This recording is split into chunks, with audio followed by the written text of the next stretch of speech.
Hello trainees. इकाई 1 पृथ्वी और आकाश में आज हम सभी भारत व विश्व के प्रमुख अंतरिक्ष कार्यक्रमों पर चर्चा करेंगे। अंतरिक्ष के इतिहास की बात करें तो दिमाग में एक बात आती है कि ब्रह्मांड क्या है, इसकी उत्पत्ति कैसे हुई, सृष्टि कैसे बनी, हमारे सौरमंडल का निर्माण कैसे हुआ, पृथ्वी की उत्पत्ति कैसे हुई। तो इससे संबंधित अलग अलग वैज्ञानिकों ने अलग अलग विचारधाराएं, मत और सिद्धांत दिया, जिसमें शामिल है अद्वैतवादी सिद्धांत, द्वैतवादी सिद्धांत, निहारिका सिद्धांत, अस्थायी अवस्था सिद्धांत। बेल्जियम के पादरी एवं दार्शनिक जॉर्ज लेमेतर ने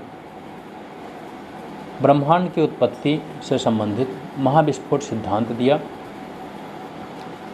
और अंतरिक्ष से संबंधित ज्ञान को मानव इतिहास में देकर, अर्थात महाविस्फोट सिद्धांत देकर उन्होंने अंतरिक्ष ज्ञान में एक क्रांति ला दी। सन 1945 की बात है।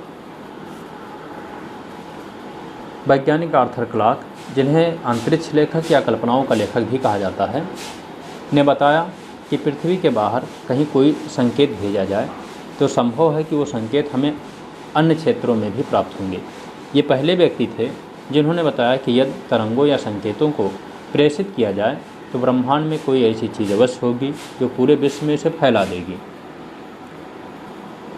1957 की बात है कि सोवियत संघ के प्रयासों के फलस्वरूप स्पुतनिक फर्स्ट, जो एक मील का पत्थर है, के प्रक्षेपण के फलस्वरूप अंतरिक्ष युग की शुरुआत हुई, अर्थात वैश्विक स्तर पर अंतरिक्ष युग की शुरुआत हो गई।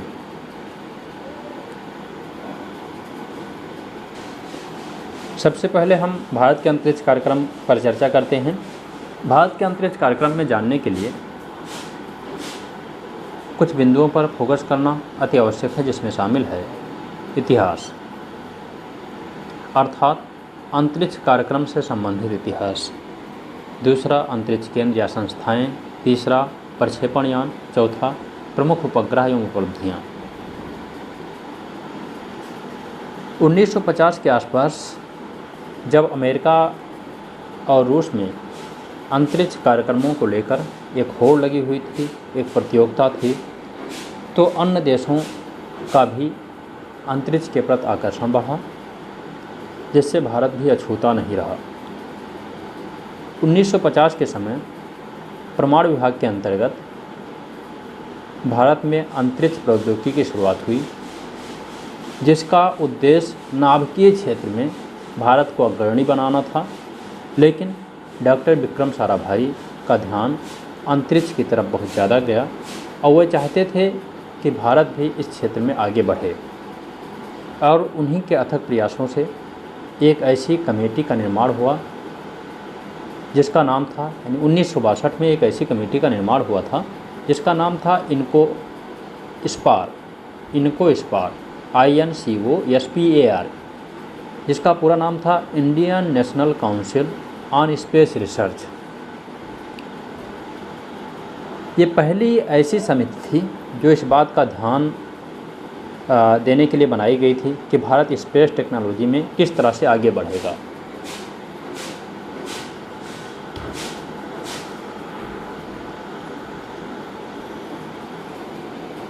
भारतीय अंतरिक्ष कार्यक्रम डॉक्टर विक्रम साराभाई की संकल्पना है, जिन्हें भारतीय अंतरिक्ष कार्यक्रम का जनक कहा गया है। वह वैज्ञानिक कल्पना एवं राष्ट्र नायक के रूप में जाने जाते हैं। 15 अगस्त 1969 की बात है, यानी 15 अगस्त 1969 में इनको स्पार जो समिति थी उसी को बदल दिया गया इसरो में। इसरो का पूरा नाम है इंडियन स्पेस रिसर्च ऑर्गेनाइजेशन, जिसका मुख्यालय कर्नाटक के बंगलोर में रखा गया है, मतलब कर्नाटक के बंगलोर, जो वर्तमान में बंगलुरु है। अर्थात 1962 में इनको स्पार एक कमेटी बनी थी, जिसकी अध्यक्षता डॉक्टर विक्रम साराभाई कर रहे थे। फिर 15 अगस्त 1969 में इसको इसरो में बदल दिया गया, इंडियन स्पेस रिसर्च ऑर्गेनाइजेशन में बदल दिया गया। इसके बाद आती है 1972 की बात। 1972 में अंतरिक्ष विभाग को परमाणु ऊर्जा विभाग से अलग कर दिया गया और अंतरिक्ष आयोग या अंतरिक्ष विभाग की स्थापना की गई, जिसका अध्यक्ष पीएम होता है, यानी कि वो एक स्वायत्त संस्था है और वित्त उपलब्ध कराने के लिए कि डायरेक्ट वित्त उपलब्ध हो जाए संस्थान को, इस वजह से अंतरिक्ष आयोग की स्थापना की गई थी। और एक ये ऑटोनॉमस इंस्टीट्यूट है। इसके बाद में अंतरिक्ष युग की शुरुआत होती है। अंतरिक्ष कार्यक्रमों के बारे में विस्तार से जानने से पहले थोड़ा सा हम इसरो के बारे में जानकारी प्राप्त कर लें। इसरो यानी ये इंडियन स्पेस रिसर्च ऑर्गेनाइजेशन का संक्षिप्त रूप है। इसकी ये अंतरिक्ष विभाग के अधीन काम करता है। 15 अगस्त 1969 को इसकी स्थापना की गई थी, जो इनको इस बार का परिवर्तित रूप है, यानी इनको इस बार जो Indian national council of space research था उसी का बदला हुआ रूप है ये। इसका मुख्यालय कर्नाटक के बंगलौर में, जो वर्तमान में बेंगलुरु के नाम से जाना जाता है। इसका प्रमुख अंतरिक्ष केंद्र जो है वो सतीश धवन अंतरिक्ष केंद्र श्रीहरिकोटा आंध्र प्रदेश में। इसका आदर्श वाक्य, इसरो का आदर्श वाक्य जो है, मानव जाति की सेवा में अंतरिक्ष प्रौद्योगिकी। वर्तमान में इसके जो डायरेक्टर हैं, चेयरमैन हैं, वो डॉक्टर कौशलवती सिवान हैं, जिसे डॉक्टर के सिवान के नाम से जाना जाता है। इसका 2020 और 21 के लिए भारत सरकार के द्वारा जो बजट निर्धारित किया गया है, लगभग 13,500 करोड़ रुपए के आसपास। इसकी वेबसाइट है www.isro.gov.in। इसरो के जो प्रथम चेयरमैन थे डॉक्टर विक्रम साराभाई थे, और उन्हें भारतीय अंतरिक्ष कार्यक्रम का जनक भी कहा जाता है। इसरो का जो सर्वाधिक लंबा कार्यकाल रहा है वो सतीश धवन जी का रहा है। ये तीसरे चेयरमैन थे इसरो के। वर्तमान चेयरमैन और 10वें चेयरमैन डॉक्टर के सिवन हैं। ये वर्तमान चेयरमैन हैं और ये 10वें चेयरमैन के हैं इसरो के। भारत के अंतरिक्ष कार्यक्रम के इतिहास में 19 अप्रैल 1975 का दिन माइलस्टोन है। भारत का पहला प्रायोगिक उपग्रह आर्यभट्ट 19 अप्रैल 1975 को सोवियत संघ द्वारा अंतरिक्ष में छोड़ा गया था। इसका नाम महान गणितज्ञ आर्यभट्ट के नाम पर रखा गया था।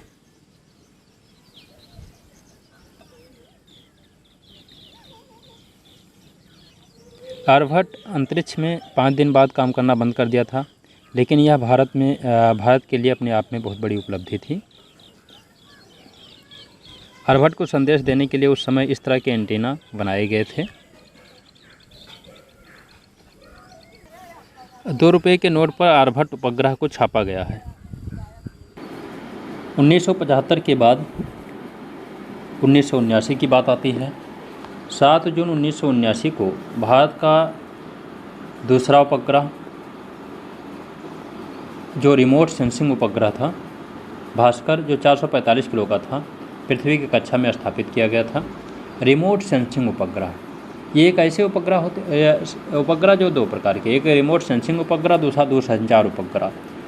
रिमोट सेंसिंग उपग्रह ऊपर से निगाह रखता है और पृथ्वी के फोटोग्राफ खींचकर पृथ्वी पर भेजता है। जैसे मान लिया गया कहाँ पर कोयला है, कहाँ पर तेल है, कहाँ पर फसलें लगी हैं, क्या चीज़ें हैं, तो उसकी फ़ोटो खींचेगा, उसके बाद में पृथ्वी पर भेजेगा, वो जानकारी हमको प्राप्त होती है। दूसरा होता है दूरसंचार उपग्रह। ये टेलीविज़न, इंटरनेट, इनकी सबकी सुविधा उपलब्ध कराता है। ये पृथ्वी से दूर होता है, लेकिन रिमोट सेंसिंग उपग्रह जो होता है पृथ्वी के नज़दीक होते हैं। इसके बाद में आता है 1980 की बात। 1980 में रोहिणी उपग्रह, ये पहला भारत निर्मित प्रक्षेपण यान SLV-3 द्वारा यानी बन गया था, उसके द्वारा ये भेजा गया था। और कह सकते हो 1980 में जो भारत के पहले प्रायोगिक उपग्रह वाहन यानी कि कह सकते हैं SLV को सैटेलाइट लॉन्च व्हीकल SLV-3 जिसे कहा गया, नाम से लॉन्च किया गया, जो अंतरिक्ष कार्यक्रम में इंडिया को 6ठा राष्ट्र बनाता है। इसके बाद में 1980 के बाद में 1983 में INSAT 1B, INSAT 1B, INSAT का पूरा नाम होता है इंडियन नेशनल सैटेलाइट, भू स्थैतिक कक्षा में सफल प्रक्षेपण किया गया। 1983 के बाद में 1984 की बात आती है। 1984 भारत और सोवियत संघ का संयुक्त मानव मिशन, जिसमें हम लोग कहते हैं कि राकेश शर्मा हमारे जो पहले भारतीय एस्ट्रोनॉट या कॉस्मोनॉट जिसे कहा जाता है, राकेश शर्मा सल्यूट 7 नामक अंतरिक्षयान से चंद्रमा पर गए थे और 8 दिन उन्होंने बिताया था। यानी 1984 भारत के लिए भी भारत के इतिहास में एक महत्वपूर्ण ईयर है। भारत और सोवियत संघ का संयुक्त मानव मिशन शुरू किया गया था 1984 में। इस मिशन में पहले भारतीय कॉस्मोनॉट या एस्ट्रोनॉट जिसे कह सकते हो राकेश शर्मा रूसी अंतरिक्ष स्टेशन सल्यूट 7 में 8 दिन बिताया था उन्होंने। फिर इसके बाद में आती है 1988 की बात, इसको ध्यान रखना है, में IRS-1A। IRS का पूरा नाम है इंडियन रिमोट सेंसिंग का ध्रुवीय कक्षा में सफल प्रक्षेपण किया गया। इसका प्रक्षेपण किया गया था रूस के कजाकिस्तान में, जिसे हम लोग बैकानूर कॉस्मोड्रोम, वहाँ पर एक अंतरिक्ष स्टेशन है बैकानूर कॉस्मोड्रोम। ये विश्व का कह सकते हैं सबसे पहला अंतरिक्ष स्टेशन है और सबसे बड़ा अंतरिक्ष स्टेशन है। फिर इसके बाद में आती है 1994 की बात। 1994 में PSLV का सफलतापूर्वक प्रयोग किया गया। PSLV polar satellite launch vehicle, यानी इसका सफलतापूर्वक भारत में प्रयोग किया गया। फिर 1994 के बाद में बात आती है 1999 की। 1999 में PSLV ने विदेशी उपग्रहों को ले जाना शुरू किया। यानी विदेशी उपग्रहों हम व्यावसायिक रूप से भी काम करना शुरू कर दिए, विदेशी उपग्रहों को भी लॉन्च करना शुरू कर दिया 1999 में PSLV के माध्यम से। फिर 1999 के बाद की बात आती है 2001। 2001 की बात करें तो 2001 में GSLV को सफलतापूर्वक लॉन्च किया गया। GSLV का पूरा नाम होता है जियो सिंक्रोनस लॉन्च व्हीकल या जियो स्टेशनरी लॉन्च व्हीकल के नाम से जाना जाता है।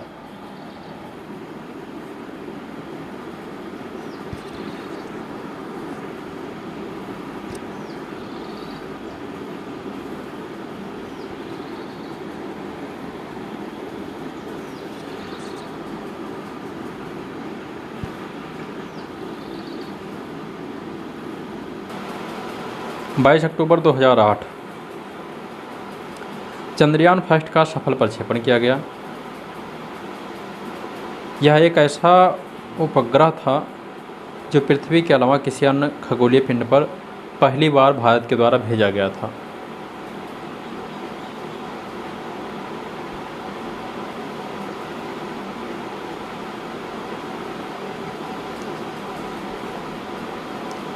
इसके लॉन्चिंग के बाद भारत अमेरिका, यूरोप, रूस, जापान व चीन के बाद चंद्रमा की कक्षा में पहुंचने वाला छठा देश बन गया था। 2008 के बाद 2013 की बात आती है। PSLV-C 22 जुलाई 2013 को भारत के पहले स्वदेशी क्षेत्रीय नेविगेशन सैटेलाइट अर्थात IRNSS-1A, IRNSS का पूरा नाम है Indian regional national satellite system that is 1A के साथ लॉन्च किया गया था। इसे नाविक भी कहा जाता है। इसके लॉन्चिंग के बाद में नेविगेशन का मतलब ये होता है कि जैसे हमें कहीं जाना होता है तो उसमें हमें डायरेक्शन बताता है, लेफ़्ट घूमना है, राइट घूमना है, क्या घूमना है, तो उस टाइप की हमें डायरेक्शन, कौन सा इंस्टीट्यूट है, क्या है, कोई कॉलेज है, कोई एरिया है, तो किस क्षेत्र में कहाँ पर है वो सिचुएटेड है, तो उसके बारे में जानकारी देता है। तो भारत ने अपना स्वदेशी यानी कि नेविगेशन सिस्टम विकसित किया था और उस उपग्रह को लॉन्च किया गया था IRNSS के द्वारा लॉन्च किया गया। उसके बाद में भारत इस क्षेत्र में यानी कि अपना उपग्रह, यानी मान लिया जाए कि अगर जो गूगल एक है उसमें वो अपनी सुविधा ना दे जिसके द्वारा हम नेविगेट ना कर पाएँ, तो भारत ने इस तरह से अपना लॉन्चिंग यानी उपग्रह लॉन्च किया था। फिर इसके बाद में बात आती है 2013 की। फिर से 5 नवंबर 2013 PSLV C-25 के द्वारा मॉम, जिसे हम लोग मार्स ऑर्बिटर मिशन है अर्थात मंगलयान की बात करते हैं, तो मंगलयान एक भारत की सबसे बड़ी उपलब्धि है। जो कहा जाता है कि हम चीन भले ही सस्ते सामान बनाने में अग्रणी हो, लेकिन उपग्रहों के मामले में वह कहीं ना कहीं हमसे पीछे हो जाता है। 5 नवंबर 2013 को हमने मंगलयान का सफल प्रक्षेपण किया, और प्रक्षेपण करने में जो हमारी लागत आई वो अन्य देशों की अपेक्षा बहुत ही कम लागत में हमने लगभग 450 करोड़ रुपए में उसका हम प्रक्षेपण कर दिए, जो कि अन्य देशों की तुलना में बहुत ही कम लागत थी। और पहली बार में भारत के नाम से एक कीर्तिमान है, उन्होंने पहली बार भारत ने इसका सफल प्रक्षेपण किया था। 24 सितंबर 2014 को मंगलयान मंगल की कक्षा में स्थापित हुआ।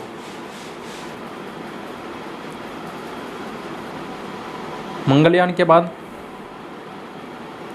14 नवंबर 2018 को GSLV MK3 ने GSAT-29 को सफलतापूर्वक लॉन्च किया गया था। एक GSLV MK3 के द्वारा, यानी कि इसकी जो क्षमता है वो लगभग 4000 किलोग्राम के उपग्रहों को ये लॉन्च कर सकता है। भारत के द्वारा अभी तक सर्वाधिक उपग्रह 3500 किलोग्राम का ही भेजा गया है।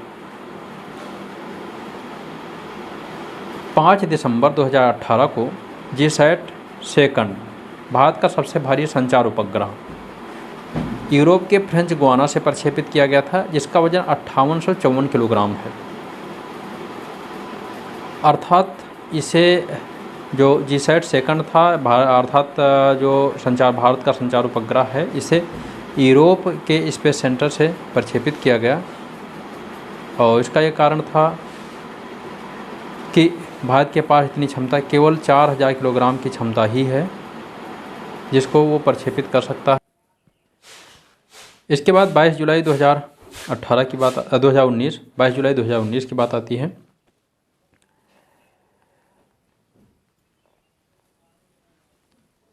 भारत के geosynchronous satellite launch vehicle GSLV MK3 M1 के द्वारा चंद्रयान-2 एक अंतरिक्ष यान को सफलतापूर्वक लॉन्च किया गया था। ये इसका चित्र है चंद्रयान-2 का। अब हम बात करते हैं विश्व के प्रमुख अंतरिक्ष अभियानों की, जिसमें से 1957 जिसे अंतरिक्ष युग की शुरुआत कहा जाता है स्पुतनिक फर्स्ट के लॉन्चिंग के द्वारा, जो कि सोवियत संघ रूस के द्वारा किया गया था। स्पुतनिक फर्स्ट का आकार जो था बास्केटबॉल जैसा था। यह सोवियत संघ जिसे हम रूस कहते हैं, यानी कि बैकानूर, वहाँ पर एक प्रक्षेपण केंद्र है, यानी स्पेस सेंटर है, और उसकी वहाँ से बैकानूर कजाकिस्तान में जो वर्तमान में है सबसे बड़ा एवं प्रथम अंतरिक्ष के स्टेशन है, और वहाँ से इसको लॉन्च किया गया था स्पुतनिक फर्स्ट को। फिर 1957 के बाद 1959 की बात आती है। 1959 में ब्रिटिश वैज्ञानिकों के द्वारा चंद्रमा पर संकेत भेजे गए थे, जो कि USA के स्पेस स्टेशन में 2 कहने का मतलब क्या है 2.26 सेकंड के बाद में पुनः वापस ग्रहण कर लिया गया था। फिर इसके बाद में स्पुतनिक सेकंड की बात आती है।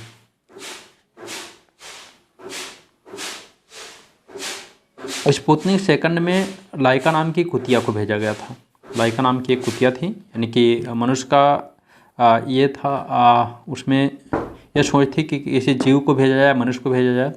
तो उसके पहले मनुष्य को भेजने से पहले सोचा गया कि किसी जानवर पर ही इसका प्रयोग कर लिया जाए, यदि ये सफल होता है तो मनुष्य को भेजा जाएगा। तो लाइका नाम की कुतिया को स्पुतनिक सेकंड नामक कह सकते हैं उपग्रह के माध्यम से भेजा गया था। लेकिन अफसोस की बात यह थी कि उच्च ताप और दाब के कारण उसकी मृत्यु हो गई थी, और ये संभव नहीं हो पाया, अर्थात जीवों को ले जाना वहाँ पर संभव नहीं हो पाया। अर्थात तकनीकी रूप से इतना विकास नहीं हो पाया था। इसके बाद स्पुतनिक 4 की बात आती है। स्पुतनिक 4 ये 1960 में, इसमें एक काल्पनिक डमी को मानव रूप, यानी काल्पनिक डमी का मतलब क्या है, मानव रूप बनाया गया था, जिसे तैयार करके अंतरिक्ष में भेजा गया था स्पुतनिक 4 में, और वो सुरक्षित उसी रूप में वापस आया था। तो मानव के अंतरिक्ष में जाने की संभावना में वृद्धि हुई थी इससे। फिर स्पुतनिक 5 आया जो कि 1960 में ही भेजा गया था। इसमें कुछ जीवों को भेजा गया था, जिसमें बेलका, स्ट्रेलका नामक कुत्ते थे, इनको भेजा गया। उसके बाद में कुछ चूहे तथा गिनी पिग भेजे गए थे जो कि सकुशल वापस आ गए थे।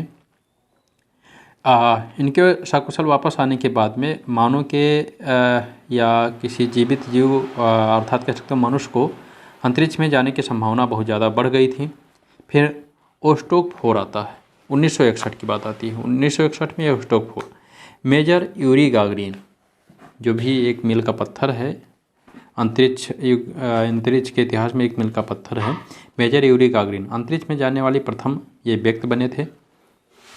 इसके बाद में प्रथम महिला की बात की जाए तो प्रथम महिला वेलेंटिना तेरेस्कोवा हैं, ये भी रूस की रहने वाली हैं और ये प्रथम महिला हैं।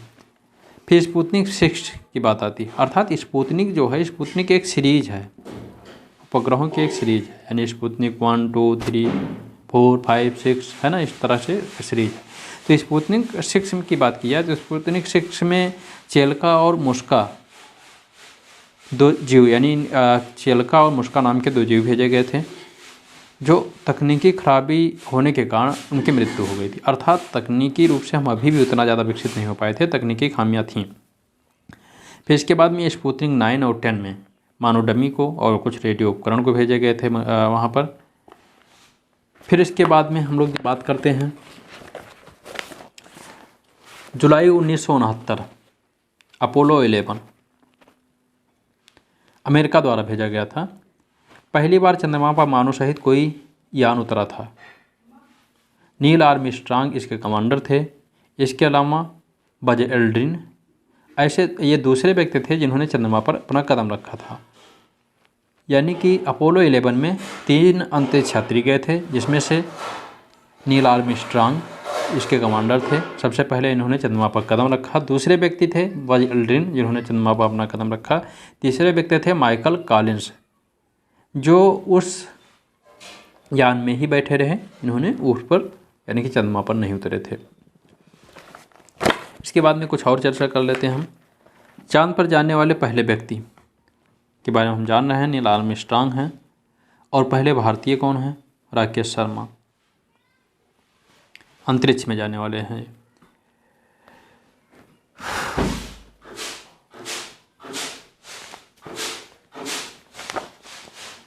अंतरिक्ष में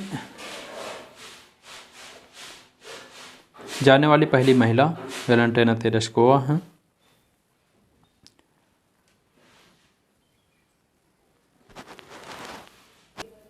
चांद पर जाने वाली पहली महिला जो हैं सेली राइड पहली महिला चांद पर उतरने वाली है। टूरिस्ट के तौर पर अंतरिक्ष में जाने वाले व्यक्ति की बात की जाए तो टूरिस्ट के तौर पर डेनिस टीटो, ये टूरिस्ट के तौर पर गए थे। किसी भारतीय की बात की जाए तो उसमें संतोष कुलंगारा का नाम आता है। ये भारतीय का बात करें तो संतोष कुलंगारा, ये टूरिस्ट के तौर पर अंतरिक्ष में जाने वाले भारतीय व्यक्ति हैं। टूरिस्ट के तौर पर अंतरिक्ष में जाने वाली किसी महिला की बात की जाए तो अनुशेह अंसारी टूरिस्ट के तौर पर अंतरिक्ष में जाने वाली महिला हैं। प्रक्षेपण यान या लॉन्चिंग व्हीकल या रॉकेट, यानी जिसके माध्यम से उपग्रहों को अंतरिक्ष में ले जाया जाता है या दूसरे पिंडों पर ले जाया जाता है। इसमें कई होते हैं, जिसके अंतर्गत हम लोग जानते हैं कि SLV, PSLV, GSLV, RSLV, इसके बाद में क्रायोजेनिक इंजन, ये सब आते हैं। तो इसमें कुछ की बात करते हैं, जिसमें PSLV का पूरा नाम है पोलर सैटेलाइट लॉन्चिंग व्हीकल। इसका प्रयोग ध्रुवीय कक्षा में सैटेलाइट भेजने के लिए होता है। इसमें 4 चरण होते हैं। पहले और तीसरे चरण में ठोस ईंधन होता है, दूसरे और चौथे चरण में द्रव ईंधन होता है। इसे वर्क हाउस ऑफ इसरो भी कहा जाता है। दूसरे की बात की जाए तो GSLV, जियो सिंक्रोनस सैटेलाइट लॉन्च व्हीकल। इसकी क्षमता ज़्यादा होती है, यानी ज़्यादा बड़े उपग्रहों को ये लॉन्च कर सकता है, यानी लेकर जा सकता है PSLV की अपेक्षा। इसका प्रयोग कम्युनिकेशन सैटेलाइट भेजने के लिए होता है। इसमें 3 चरण होते हैं। पहले चरण में सॉलिड ईंधन, दूसरे चरण में द्रव ईंधन, तीसरे चरण में क्रायोजेनिक ईंधन होता है। आगे बात करें भारत के प्रमुख अंतरिक्ष केंद्र। इसका मुख्यालय बेंगलुरु यानी इसरो का मुख्यालय बेंगलुरु में है। इसका हम लोग पूरा नाम जानते हैं, Indian space research organisation. Satish Dhawan अंतरिक्ष केंद्र, जिसे सार के नाम से जाना जाता है, श्रीहरिकोटा आंध्र प्रदेश, यह भारत का प्रमुख लॉन्चिंग सेंटर है। यहाँ से उपग्रहों को लॉन्च किया जाता है। अगला विक्रम साराभाई अंतरिक्ष केंद्र, तिरुवनंतपुरम, जो कि केरल में है। यहाँ लॉन्चिंग यानों का निर्माण होता है, जैसे PSLV, GSLV यानी जो लॉन्चिंग यान हैं, इनका आपका निर्माण होता है। नेक्स्ट, मुख्य नियंत्रण सुविधा कर्नाटक के हसन में और मध्य प्रदेश के भोपाल में है। यहाँ उपग्रह लॉन्चिंग के बाद निगरानी व नियंत्रण का काम होता है, यानी उपग्रहों का लॉन्चिंग करा दिया जाता है। लॉन्चिंग कराने के बाद में उस पर जो नियंत्रण और निगरानी उसकी जो की जाती है, यहाँ से की जाती है, यानी कर्नाटक के हसन से और मध्य प्रदेश के भोपाल से की जाती है। भारतीय अंतरिक्ष अभियान के तहत इसरो ने बहुत से कृत्रिम उपग्रहों की कक्षाओं में स्थापित किया, जिनके उपयोग से कई महत्वपूर्ण जानकारी प्राप्त होती है। नंबर 1, मौसम की सही जानकारी के लिए, खगोलीय प्रेक्षणों के लिए, दूरदर्शन के स्पष्ट प्रसारण के लिए, पृथ्वी के खनिज को सही जानकारी के लिए। आज के अंक में इतना ही। धन्यवाद।